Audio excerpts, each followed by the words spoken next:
Welcome, guys. Welcome to the Farzy Show here at the Steven Singer Studios, which today is my kayak. I'm on Roaming Woods Lake in the Poconos. We're on vacation with my wife and some other couples. We're having ourselves a great time. Today's our last day, but I wanted to make sure I gave you guys some fresh content. So this is not some incredible Zoom background. This is literally just me sitting on my kayak on a pier, and I just figured that you guys, the best part might be me just trying to get in the water. Now, I've been kayak fishing all weekend pretty much, and I've never done it before. It's been awesome. So I'm going to push off here from the pier. I'm going to paddle around, give you guys a little bit of a view.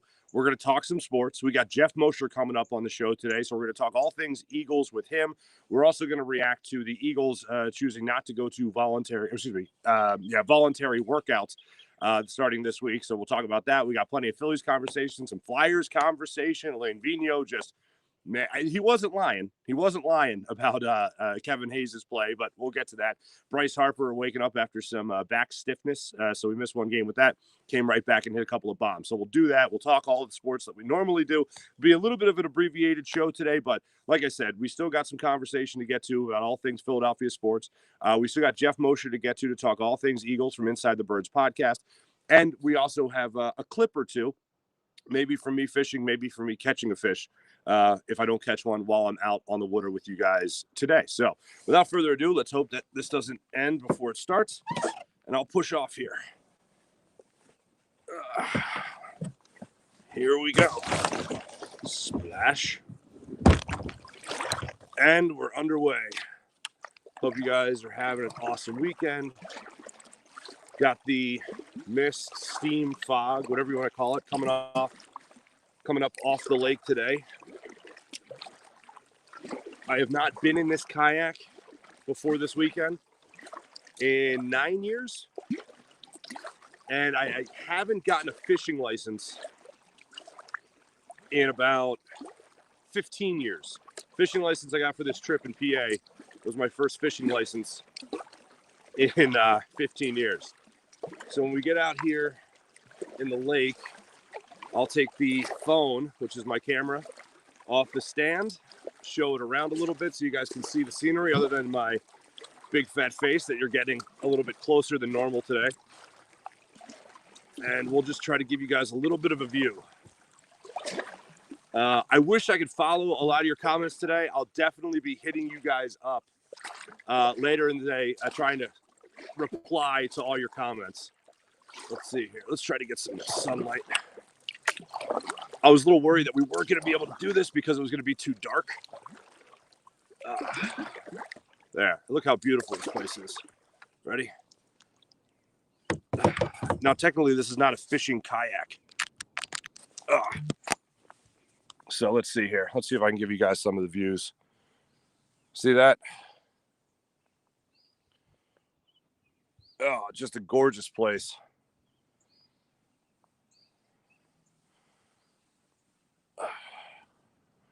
They got a couple of beaches for the kids down there and all that stuff. Not right now, obviously, in the summer. They got another one down there. Pretty awesome. So let's get to the show as soon as I get this mounted again. Now watch this be the part where I fall in. There we go. Yeah. All right, Gunner, this is for you. So far, I've caught 3 fish on this trip, all bass, none big enough to keep, but I want to throw them back anyway. But anyway, so let's get some conversation going. What do we have here? That's a pond. Thank you, Nasty Knuckles. I appreciate that. I just saw your comment pop up. So let's get to some sports conversation, shall we? All right, let's start it off with the Phillies. Phillies win 2 or 3 from the Cardinals, which is awesome. They needed that. They're now a game over 500. Gabe Kapler's coming back to town right now. Definitely want to get that conversation going in a minute, but Bryce Harper is the guy that we've been talking about the most as far as what he needs to do for this team, and he needs to get this team wins. Yesterday was the perfect example of that. Aaron Nola, we've been talking about. He needs to be the ace of the staff. He needs to be a Cy Young Award contender. That's what he was yesterday. Just a gem of a performance from Aaron Nola yesterday. Absolutely incredible. And the thing that was so great about his performance was I can't remember the last time I saw him that dominant. And obviously a complete game's great. A complete game shutout is marvelous. But man, those pitches were biting yesterday. They were wild.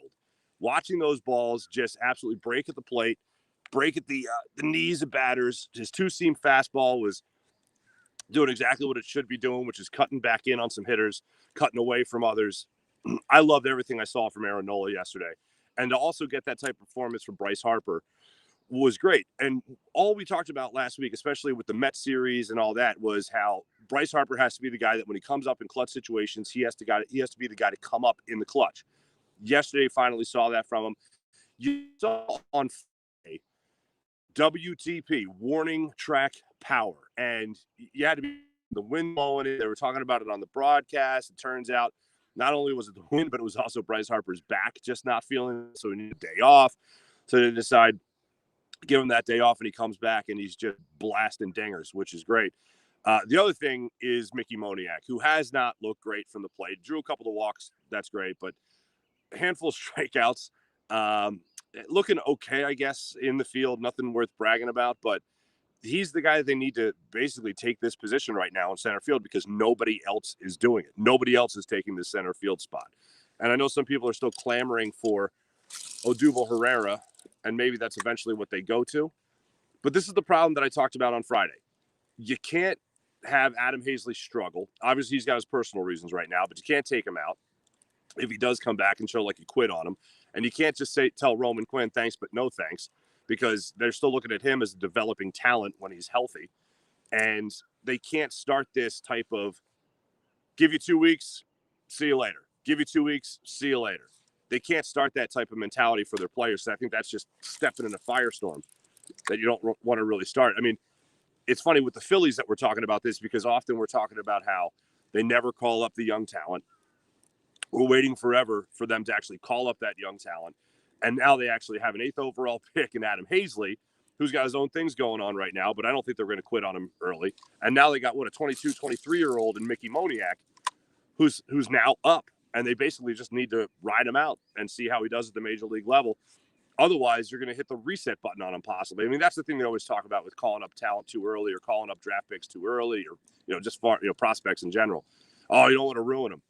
I mean, Mickey Moniak has had a lot of struggles, as we have documented over the years since he was a 16-year-old first overall pick in the MLB draft.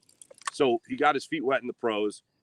Did not go well initially, really needed to gain weight, hit with 0 pop, his on-base percentage was awful, he was striking out too much, batting average was awful, everything was just bad. Then he added some weight, and last year things started really 2 years ago, things started to really come around for him. I just feel like if they give up on him early, which I don't think they will, I think they'll do the right thing. If they give up on him early, that's where you're going to really reset a lot of the stuff that I think you've already put in, or at least he's put in good motion for himself. So Phillies will start a series with the Giants today, which means Gabe Kapler comes back to the ball. Oh, I'm sorry, I forgot about Aaron Nola.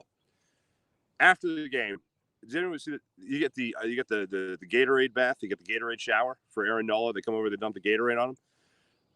I don't know if I've ever seen anyone react less to ice cold Gatorade being dumped on them than Aaron Nola. Like, I remember when I was a kid, they made all the jokes in the world about Jimmy Johnson of the Cowboys. They dumped the Gatorade on him, and his hair never moved. Like, Aaron Nola was Jimmy Johnson's hair. He barely reacted. He was like, guys, that's funny. Like, that was his reaction to getting a Gatorade bottle or Gatorade jug dumped on him. But, again, I can't wait till he pitches again. Hopefully he can keep that going. And I love his reaction after the game when Tom McCarthy, before he got the Gatorade on him, when Tom McCarthy asked him about hey, your first complete game shutout, 10 strikeouts, Major League Baseball. That's got to feel good. And he goes, it's about time. And I think we all kind of felt that way, waiting for that moment with Aaron Nola, especially last year. He had his struggles. And then to have that kind of performance yesterday and also get the performance that you got from Bryce Harper was great. The two guys that you're expecting the most from this season gave you the most they did against the Cardinals, which was great. So Gabe the Babe comes back to Philadelphia for this series with the Giants. Giants obviously have the Dodgers, who are the only team in baseball that's really just looking unbeatable this year. They haven't played the Dodgers just yet, their division rival. But Gabe Kapler comes back a couple games over 500, I believe, with the Giants. And Gabe Kapler has kind of become a Sam Hinkie type of martyr, I feel, in Philadelphia. I've met Gabe. I've interviewed Gabe. I like Gabe. I just feel like there was no, like, it just didn't work out. If Gabe Kapler and Philadelphia were a speed dating thing, you'd know immediately, yeah, this isn't going to work. Thanks, but no thanks. And really, it was the 68 pitches with Aaron Nola on opening day against the Braves in Atlanta 4 years ago that kind of let you know that almost immediately. And the thing that will stick out to me is a couple of things. One is Aaron Nola. The 68 pitches opening day against Atlanta. The other is the lack of hustle from Gene Segura, Cesar Hernandez when he was here. All these guys that were in the Phillies lineup that just seemed to be able to do whatever they wanted and I'll talk to them about it. I'll make sure I have a conversation with them about it and it won't happen again. Next game happens again. And then the third thing with Gabe is the curveball machine. And I was doing the show with Trey at the time, and Trey had a great point about it. He's like, Bryce Harper should say, hey, yeah, we're struggling. We should do anything we can. A curveball machine, yeah, let's go. But that's not what Bryce Harper did. Bryce Harper laughed at his manager when Gabe Kapler said in his post-game press conference, yeah, we're having trouble with it in breaking ball, so maybe we need to bring in a curveball machine. And Bryce's reaction was, yeah, I don't think that's going to happen. And it was just from the players not listening to him to hustle, from the, I thought, overuse of analytics. I know people throwing his face all the time, not being able to manage a bullpen. That bullpen sucked. Like Joe Girardi last year with that bullpen, people were trying to judge Joe Girardi on that. Yeah, that bullpen sucked. So if I look at Gabe Kapler and give him a little bit of a pass, I'll do the same thing for Joe Girardi, except this year when I actually think he has a bit of a bullpen. So Gabe comes back for a series with the Phillies in South Philly starting today. So look forward to that. Sixers, Joel Embiid. I know that Jokic just got the 90 votes of 110 in that poll they did for ESPN. I feel like Joel Embiid, with all the national games they've had and will have, is just going to continue to put himself on display. And I think the Sixers will continue to solidify themselves as the number one seed in the Eastern Conference. And I just don't see Joel Embiid not winning the MVP award. And Joker's great, and we've said all this stuff Friday is how great Joker is. It's no disrespect to him. But, man, if you mean to tell me you watch both these guys play basketball this year, you mean to tell me Joker's been a better basketball player, a more valuable basketball player than Joel Embiid? That's insane. That is just crazy talk as far as I'm concerned. So Joel Embiid, I feel like he's going to come out with another performance, another great performance against the Clippers as well. He's just been dominant, and I think he knows that he needs to make up a lot of ground. There's no doubt in my mind that he saw that article or saw that poll about how he's a distant second, being blown out of the water right now when it comes to the MVP race. He's got time to prove himself. He's got a month to prove himself, so I wouldn't be surprised at all if he actually did do that, and quite frankly, I'm expecting him to do that. The other thing I saw was this article from Ben Simmons, or about Ben Simmons, about not allowing ESPN or SportsCenter in his house. Didn't he just get interviewed by Rachel Nichols? Didn't we just play that clip for you guys on Friday? So I feel like that's weird. But yeah, apparently it's all about how, and he specifically named Stephen A. Smith, that he doesn't want that energy in his house, more or less. This is also a guy that when he was quarantined, was just reading Twitter all day. And that's where we saw a lot of stuff about his jump shot again. And that's where we saw a lot of stuff about his defense and a lot of things that, kind of rubbed him the wrong way. And apparently the talking heads on ESPN, SportsCenter, whatever it might be, rubbed him the wrong way, to say the least. I'm just hoping that all this becomes motivation for him to expand his game, because I think that's something that needs to happen. And as we talked about with Kevin Kincaid last week, we talked about how you can love Ben Simmons' game, which I do, and still think he needs to work on some things and expand it, especially his offensive mindset when it comes to being open and shooting the basketball. And I'm going to lose my mind if I have to talk about spacing one more time and how that's going to help him out. And I believe the word Kevin used was that's how the jump shot will manifest itself when he eventually does get that spacing and open things up for his teammates. So we'll talk more about the Sixers on tomorrow's show when we're back in the actual Steven Singer studios, not me sitting here in my kayak. And the Sixers obviously got a big game coming up. So We'll cover all that. We got a couple of big games against the Bucks coming up, so we'll cover all that. They got the Warriors coming up tonight. The Eagles.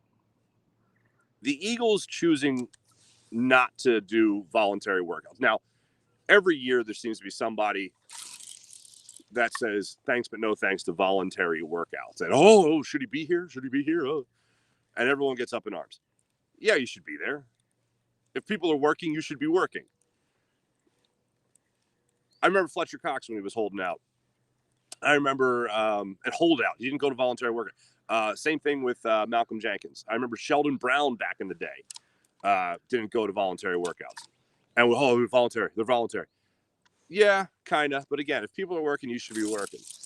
This whole thing with the players and 19 other teams or 18 other teams, I believe, that are also not doing voluntary workouts because of COVID, as the Eagles are. It's not a not wanting to thing. It's a COVID thing. If I'm a player, I would have to feel like we weren't being taken care of. And I feel like last year in particular, Jason Kelce, I remember, came out and said that when the NFL tells us they're good to go, we're good to go. And they got through last year, at least the Eagles did, pretty well in terms of COVID. I know other teams had to pause games, and it might have affected the Eagles' schedule at other times and ended up not doing that. But overall, I feel like the NFL did a good job with their players last year, especially at least in the Eagles scenario. And the Eagles would only be around the Eagles until the season starts or until training camp starts. And then you're bringing in new guys and all that stuff. So I thought it was weird that last year's attitude from the players was when the NFL says we're ready. Brandon Graham was another one. When the NFL says, hey, guys, we're ready to start working, we're going to be ready to start working. And then now it's changed. Now that we have vaccines, obviously, I just find it weird that that's the players' perspective. From a general standpoint, voluntary workouts, if other people are working, you should be working. But in this regard, they're saying it's due to COVID that they don't want to do it. And does that strike anybody else as weird that last year it was all, hey, things are great. When the NFL says, let's go. And now that's not the case. So I wonder what's changed in the NFL players' mindset that they feel like that's not the best decision for them. So that's what the Eagles are doing. And we'll continue to follow the story and continue to update everybody as they continue to break everything down. I do want to tell you here at the Steven Singer Studios, which again is my kayak, I do want to tell you Mother's Day just around the corner. So don't forget, Mom, on Mother's Day, order her a beautiful sunshine dazzle yellow rose from Steven Singer at I Hate Steven Singer Jewelers, the other corner of 8th and Walnut, or at IHateStevenSinger.com. Now, here's what Steven's doing. He's continuing to use his the purchase of the money that comes from buying roses, use a portion of those proceeds to be able to buy food from our local restaurants to feed our essential workers, our hospital heroes, our doctors, our nurses, our first responders. So Steven's taking some of this money that's being made from the roses, buying from our local restaurants, they need our help, and also buying the food for our hospital workers and our healthcare heroes to thank them for all their hard work during the pandemic. So really, it's a win-win-win. You'll feel good about doing it. You'll get your mom something great, obviously, from Steven Singer of Steven Singer Jewelers, and it works out for everybody. So do what I do. Make sure you go to Steven Singer Jewelers, the other corner of 8th and Walnut, or at IHateStevenSinger.com. Without further ado, now the story of the Eagles not practicing doing voluntary workouts broke after I had talked to Geoff Mosher yesterday. So we didn't get a chance to talk about that, but there's plenty of draft coverage that we got into. I interviewed him from the deck of the house that we're staying at here on Roaming Woods Lake in the Poconos. So I hope you enjoyed this conversation as Geoff joins us here from Inside the Birds podcast on the Zatos Investments guest line.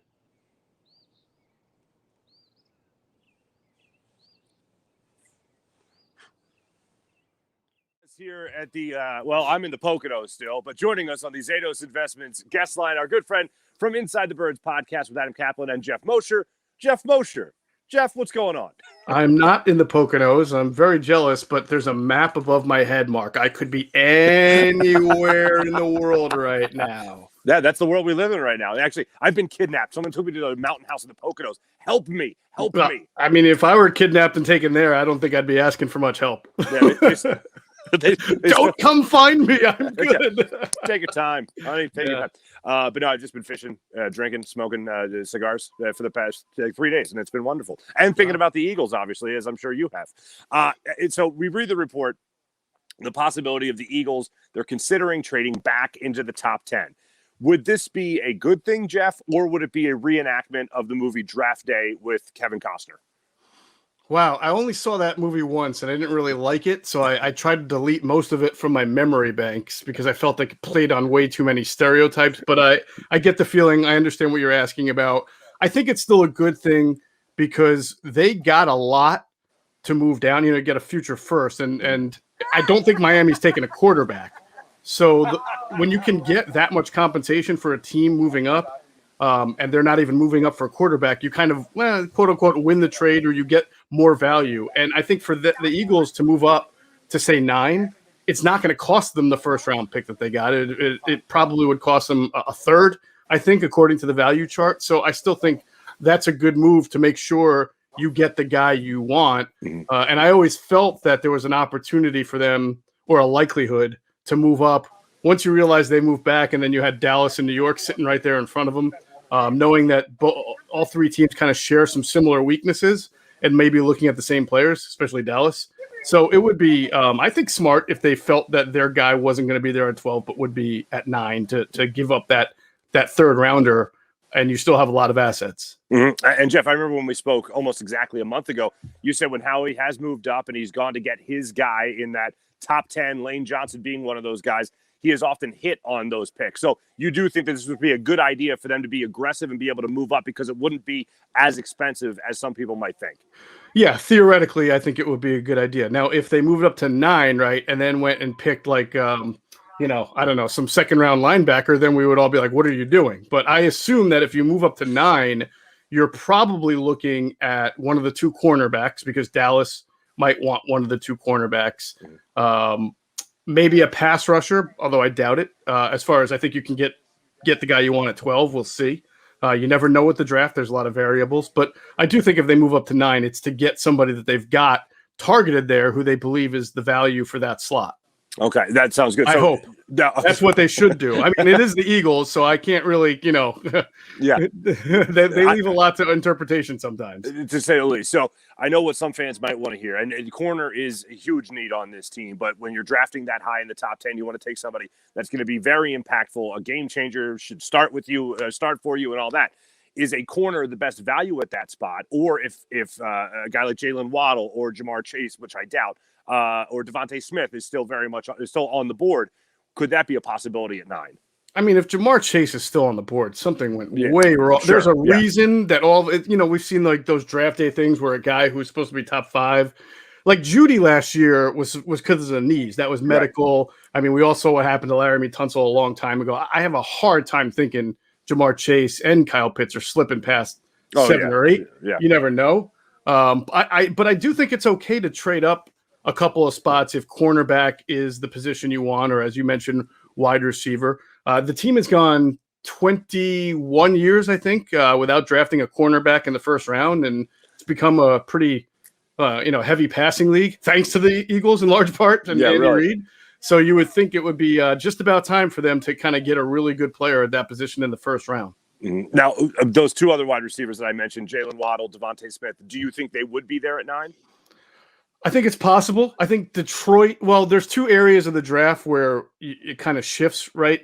Assuming that the top 3 are quarterbacks, and then Atlanta at 4, you feel like somebody might move up into there to get a quarterback, or Atlanta stays there and probably takes a Pitts or a Chase type player, and then Miami takes one of those 2 who didn't go, and then maybe Sewell goes to Cincinnati. But at 7 is the Lions. I mean, the Lions could use a wide receiver.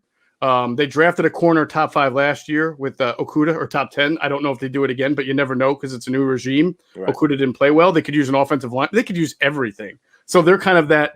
I don't know what they're going to take and how the draft falls from there. But I do think I personally, Marc, don't see the Eagles as aggressive with wide receiver as some people want them to be or think that they will be. It's possible. I mean, if Jalen Waddle is there at 12 and some of the other guys we've talked about at corner or pass rusher aren't there, perhaps they go there. But it just consistent with what they've done in the past. They would usually value a pass rusher first And I think the fact that they've ignored cornerback for so long as they have the corner rated higher than the wide receiver, if that's the case, then I would think they would go corner. But, I don't know what their board looks like right now, and I don't want to rule anything out. I just don't think I think a lot of people are hanging on Waddle and Smith, and I'm thinking more corner, pass rusher, maybe even offensive lineman. Yeah, and I, of course, am thinking Waddle and Smith. But I get it. I get what you're saying, but that's, of course, why I want to talk to you here. Now, the other thing is, how are we? I'm fine.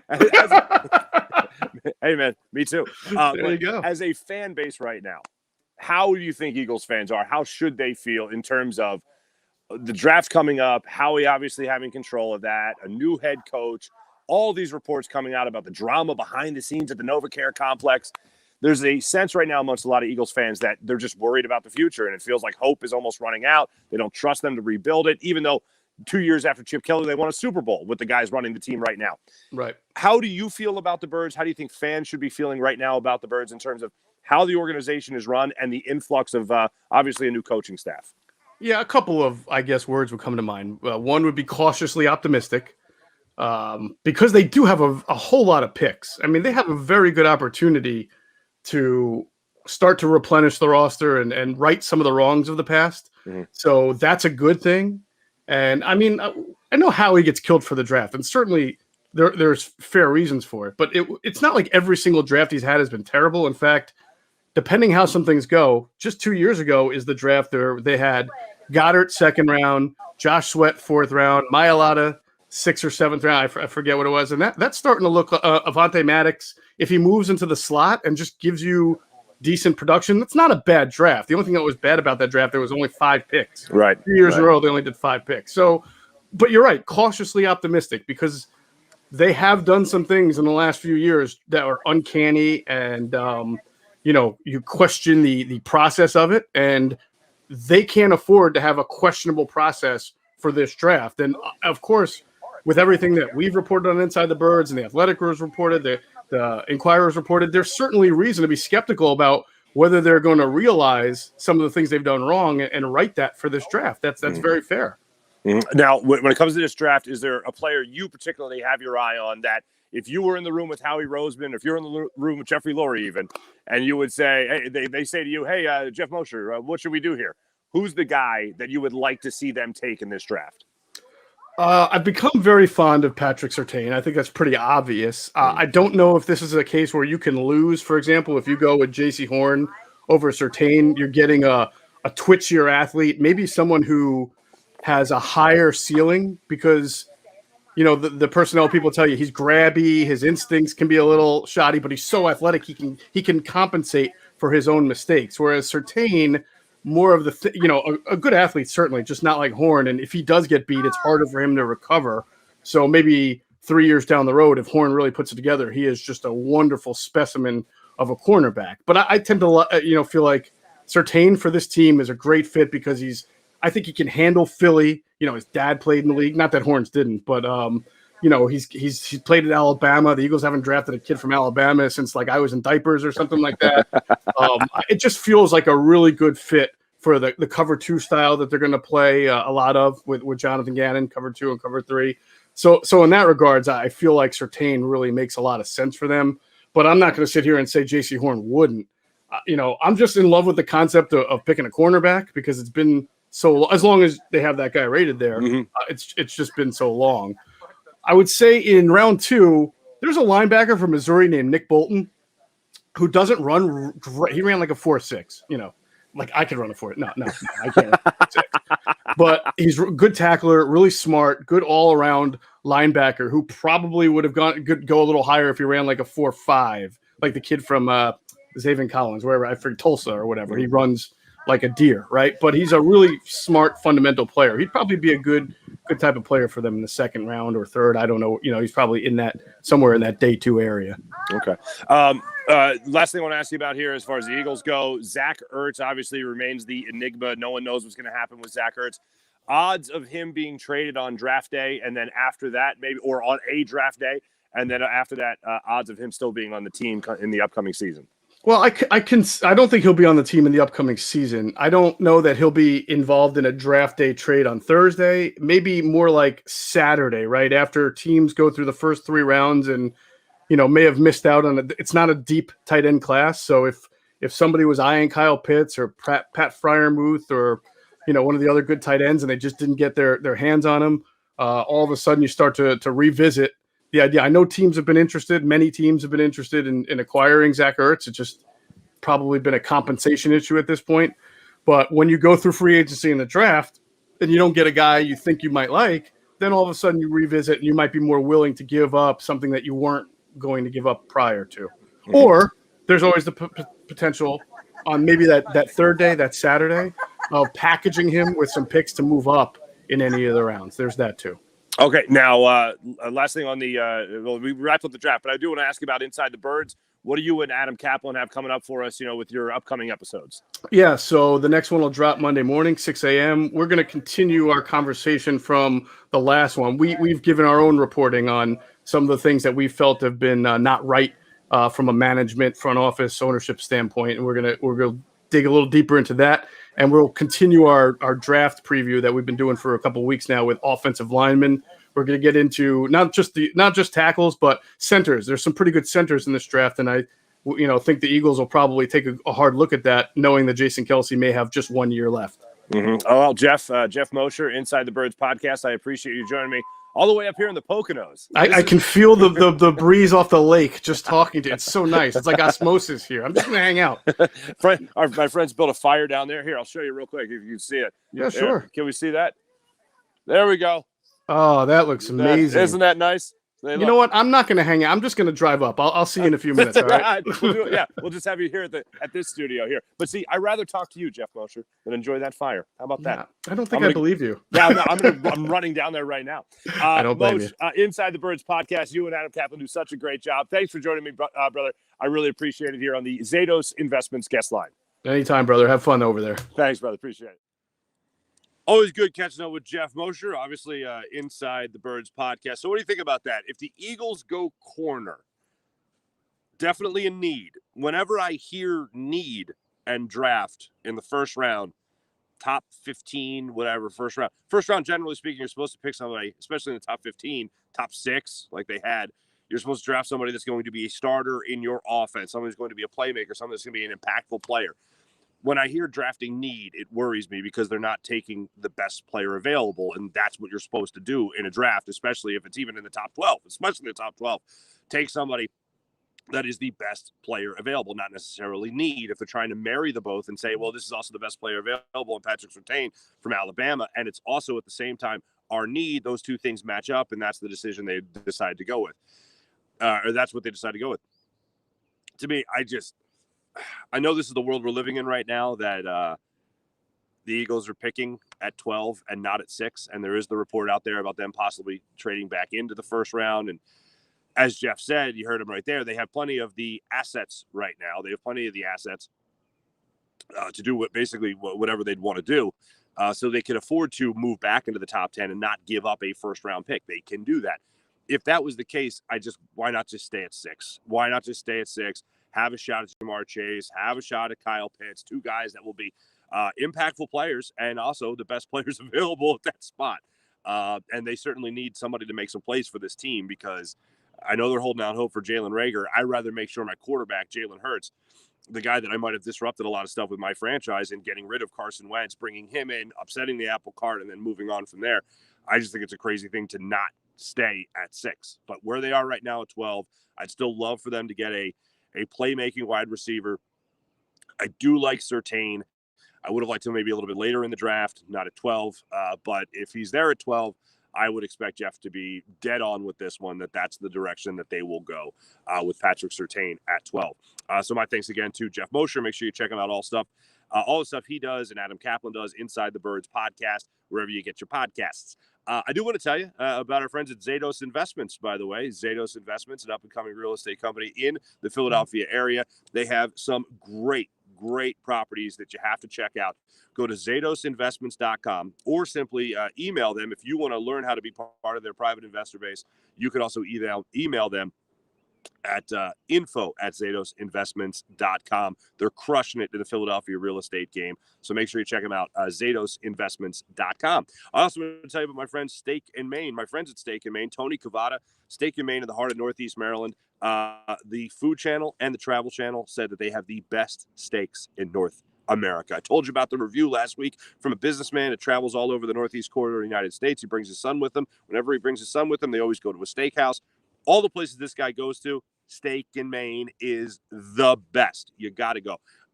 Oysters, fresh seafood, prime meats, absolutely phenomenal. They even have their own wines. They got a great wine list, but they also have their own wines, Cavada Cellars Wine. So make sure you check it out. Steak in Maine in the heart of Northeast Maryland, steakandmaine.com. See for yourself why it's just so fantastic.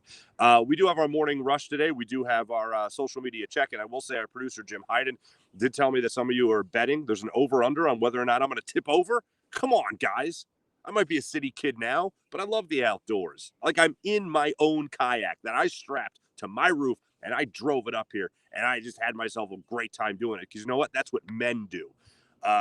So all the people betting, I don't know what the over-under is. What would you give it? Minutes? 10 minutes before I tip over? 5 minutes before I tip over? The people that are rooting for me to tip over, I'll say this. It's a brisk morning here on Roaming Woods Lake in the Poconos. A brisk morning. But anyway, thanks for the people that are betting on me not tipping over and you guys having that confidence in me. I appreciate that. That was our social media check-in brought to you by Steak and Maine and steakandmaine.com. See for yourself why it's so fantastic. How about our morning rush? Now, our morning rush is going to be a little bit different today because just to make sure that we were able to provide some fresh content for you, we were battling a couple things.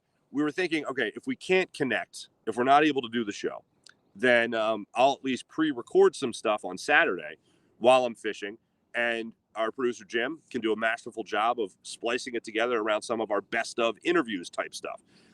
So this little moment is going to be our morning rush today, our morning brush brought to you by Sky Motorcars and SkyMotorcars.com. It was a moment from one of those pre-recorded things just to show Derek Gunn that I am a hell of a fisherman, and I caught a shark yesterday. Check out what happened yesterday while I was trying to pre-tape some stuff to make sure you guys had some wonderful, fresh content. Take a look.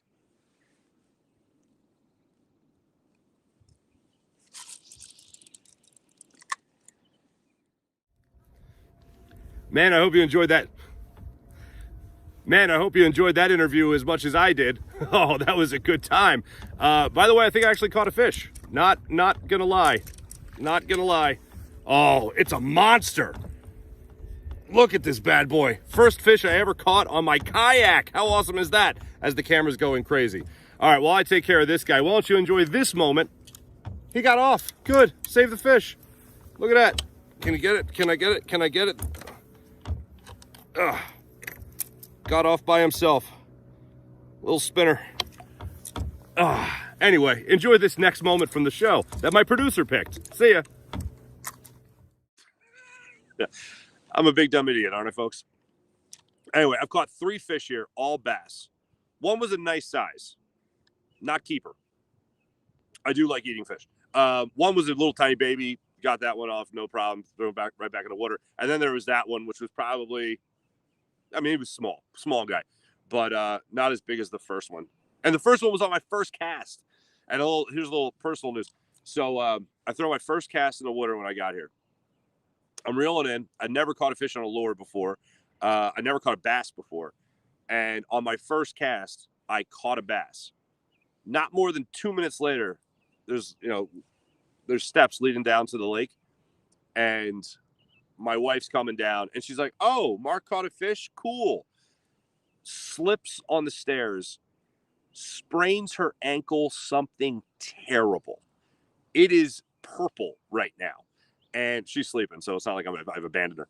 And she's got her friends take care of her. But I took her. She had to go to urgent care and get X-rays to make sure it wasn't broken and all this. So I've basically become an expert in first aid over the weekend. Friday, we had just gotten here, first day of the trip, and she slips going down the stairs, and I took her right to urgent care. She said that she was really hurting. I was like, "You're fine." And she was like, "No, I think it's hurting." She took her shoe off, and I was like, "All right, it's time to go to urgent care."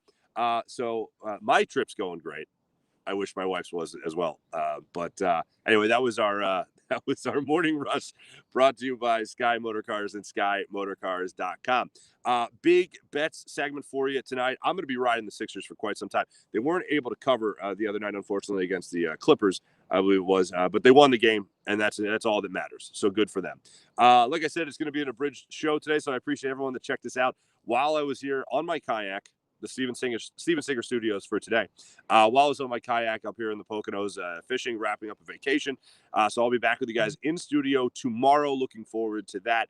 And we're going to be doing, we're obviously going to be talking a lot of Sixers, a lot of Eagles, Phillies. Hopefully they get things started off right as well. So everyone that watched the show today, this special edition of me here on Roaming Woods Lake in the Poconos, thanks for watching. Thanks for following. Make sure you subscribe on our YouTube channel. And Derek Gunn, I did add some more things to my tackle box. So thank you very much for the advice, brother. Have a great rest of your day. Jim Hyden produced the program. This is a Buzz Sports and Entertainment production. I'm going to get a couple more casts in. I'm going to be on Fox 29 coming up at 7:45 this morning, not from my kayak. I think that would be frowned upon. I'll be sitting on that same deck you saw me with Geoff Mosher.